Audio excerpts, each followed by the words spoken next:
Hello friends, welcome to new target academy classes Bhanpura. आज के इस वीडियो में हम मध्य प्रदेश पुलिस परीक्षा से संबंधित विज्ञान के प्रश्नों को करेंगे और इस वीडियो को केवल वही लोग देखें जो वाकई में भी दिल से पढ़ना चाहते हैं और 4000 पोस्ट में भी अपनी एक सीट बुक करना चाहते हैं, क्योंकि 4000 पोस्ट है और 4000 पोस्ट के लिए आपको इस कदर पढ़ना पड़ेगा कि आपको सब आना चाहिए। सब क्षेत्र का नॉलेज आपको होना चाहिए, चाहे आप सामान्य ज्ञान की बात करें, चाहे एमपीजीके की बात करें, चाहे विज्ञान या रीजनिंग मैथ्स, सभी विषयों में आपकी दक्षता होनी चाहिए, अच्छे नंबर आना चाहिए, क्योंकि इस बार का कट ऑफ बहुत हाई जाने वाला है। 4000 पद है, इसलिए हम विज्ञान की यह सीरीज लेके आए हैं आपके लिए, ताकि हम एक सब्जेक्ट का टेंशन तो आपका ख़त्म हो। और रीजनिंग और मैथ्स दीपक सर पढ़ा ही रहे हैं। एमपी पुलिस की बेहतरीन तैयारी करने के लिए आपको न्यू टारगेट एकेडमी के चैनल पर जुड़ना पड़ेगा। तो सभी वीडियो आपको अच्छे से देखना है। इस वीडियो में 10 क्वेश्चन अपन करने वाले हैं, तो वीडियो के अंत तक 10 के 10 क्वेश्चन आपको याद भी होना चाहिए। ठीक है, स्टार्ट करते हैं। अब ज़्यादा समय नहीं लेते हैं आपका। पहला क्वेश्चन है हमारा, निम्नलिखित में कौन ध्वनि तरंग को इसके माध्यम से गुजरने की अनुमति नहीं देता है? अब जो ध्वनि तरंग होती है वो किस प्रकार की तरंग होती है? वो होती है अनुदैर्घ्य तरंगे। तो इनके लिए हमें माध्यम की आवश्यकता तो होती है। तो देखो, या तो माध्यम द्रव हो, या तो माध्यम द्रव हो, या फिर माध्यम ठोस हो, या फिर माध्यम गैस हो। लेकिन ये जो निर्वात है, इसका मतलब है वहाँ कोई माध्यम है ही नहीं, तो इसलिए वहाँ पर ध्वनि की तरंगें चल ही नहीं सकती। तो इसका आंसर हो जाएगा निर्वात, 4 नंबर। बढ़ते हैं अगले क्वेश्चन की तरफ। जंग के निर्माण को रोकने के लिए निम्नलिखित में से कौन सी एक गलत विधि है?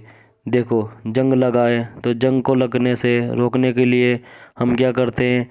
जनरली पेंट करते हैं, ये लोहे की सतह पर पेंट करते हैं, या फिर गैल्वेनीकरण कर सकते हैं। गैल्वेनीकरण का मतलब होता है जस्ते की परत चढ़ाना, या फिर टिन की प्लेटिंग कर लो। इससे भी जंग लगने से बचाया जा सकता है। लेकिन ये क्रिस्टलीकरण, ये थोड़ा सा गलत है। क्रिस्टलीकरण से हम जंग के निर्माण को रोक नहीं सकते। ठीक है, तो इसका यही आंसर करेक्ट होगा, क्रिस्टलीकरण। आगे बढ़ते हैं।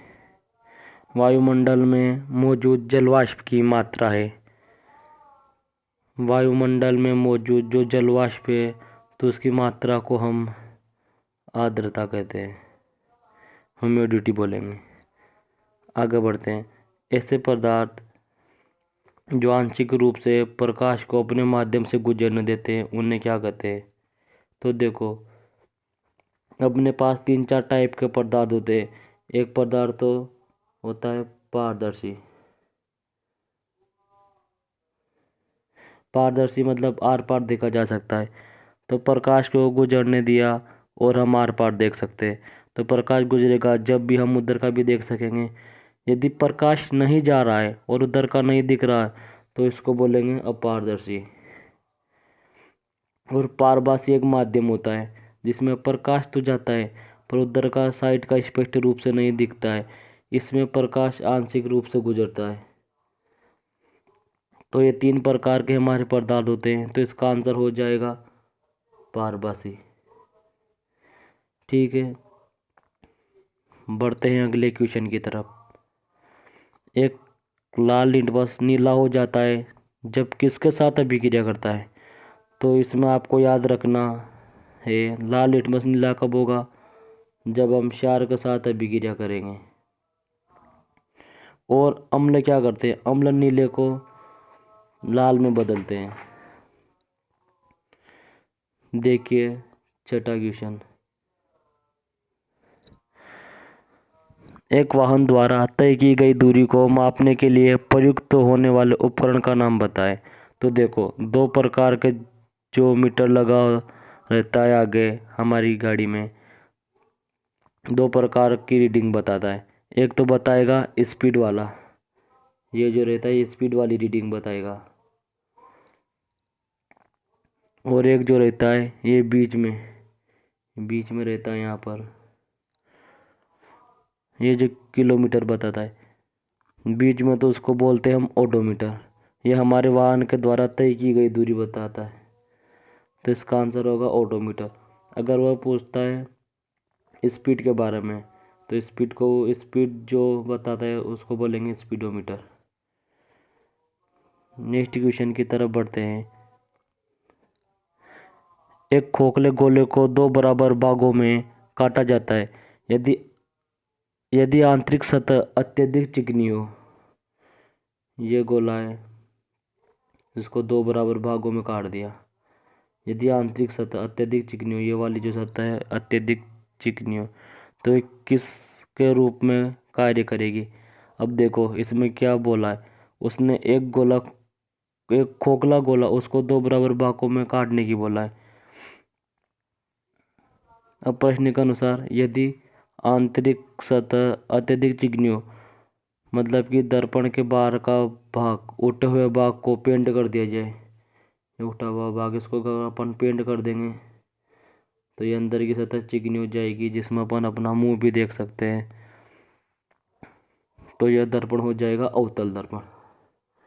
तो इसका करेक्ट आंसर हो जाएगा नंबर 2 अवतल दर्पण। बढ़ते हैं अगले क्वेश्चन की तरह। वह तारा जो स्थिर दिखाई देता है और रात्रि के समय आसमान में सबसे अधिक चमकता है, तो ऐसा तारा ध्रुव तारा होता है, और यह पृथ्वी से दिखने वाले तारों में से 45वां नंबर का तारा है।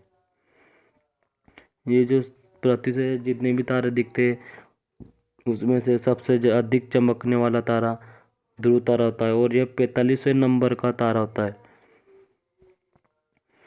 यह एक ही जगह पर आपको डेली दिखाई देगा, स्थिर दिखाई देगा, आप रोजाना इसे देख सकते हैं, वहीं पर चमकता हुआ दिखाई देगा।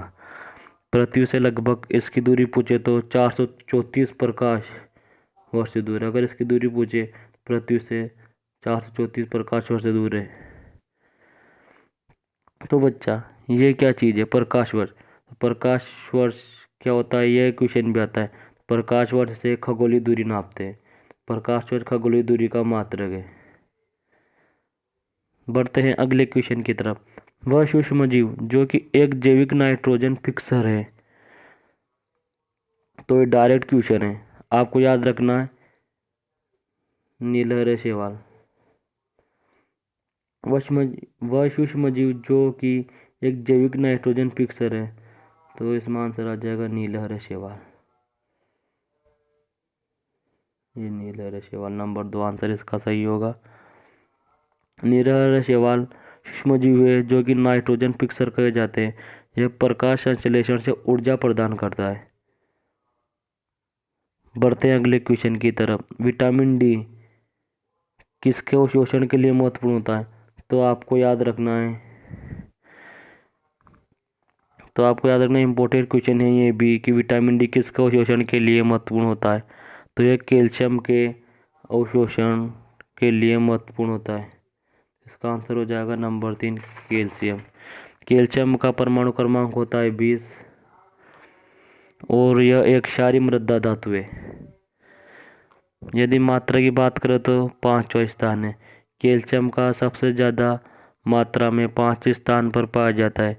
कैल्शियम भूमि में 5वें स्थान पर पाया जाता है। इसकी खोज सन 1808 में हुई थी। यह भी याद रखना कि कैल्शियम की खोज कब हुई थी, सन 1808 में। 1808 में कैल्शियम की खोज हुई थी, तो ठीक है। तो जिसने वीडियो लाइक नहीं किया हो लाइक कर दो, और चैनल को सब्सक्राइब कर दो, और नोट्स की याद रखना, सबको नोट्स बनाना है और तैयारी करना है।